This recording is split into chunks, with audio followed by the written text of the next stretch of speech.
कक्षा 10th MP board Tulsidas का जीवन परिचय। तुलसीदास जी का जन्म 1532 ईस्वी में बांदा जिले के राजापुर गांव में हुआ था।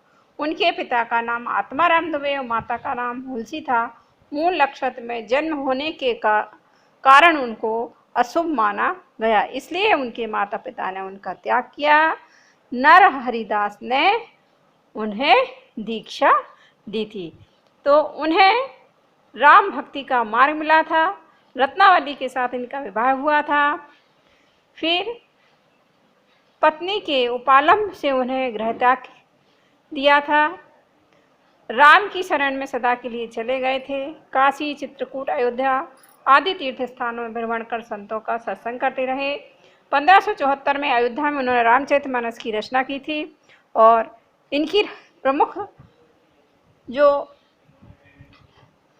रचनाएं हैं वो है इनकी रामचरितमानस, विनय पत्रिका, कवितावली, दोहावली, गीतावली, रामलला, नहचू, कृष्ण गीतावली, जानकी मंगल आदि। अब इनकी जो मृत्यु हुई है, निधन सन 1623 ईस्वी में काशी के अस्सी घाट पर हुआ था। 1623 ईस्वी में। अब भाव पक्ष में तुलसीदास जी भक्त कवि थे, राम भक्ति शाखा के कवि थे।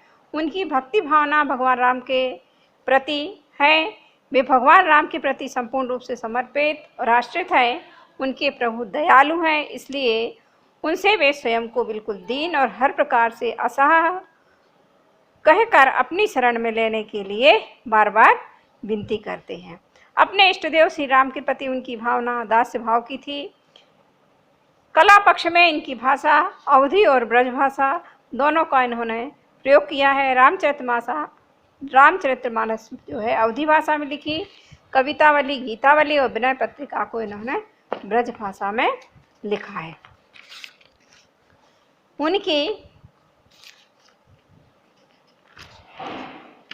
रचनाओं में दोहा, चौपाई, सवैया आदि छंद का प्रयोग हुआ है और उनके काव्यों में अलंकार का स्वाभाविक प्रयोग है। साहित्य में स्थान तुलसीदास जी का राम भक्त कवियों में सर्वोच्च स्थान है। रचना रामचरितमानस संसार का सर्वश्रेष्ठ महाकाव्य है। उसका अनुवाद संसार में लगभग सभी भाषाओं में हुआ है। इस प्रकार से वे युगीन कवियों के रूप में प्रतिनिधि हैं और उनकी प्रशंसा किसी व्यक्ति ने ठीक ही कहा है। सुर शशि तुलसी रवि उडगन केशवदास, अब के कवि खद्योथ सम, जहाँ तहाँ करत प्रकाश।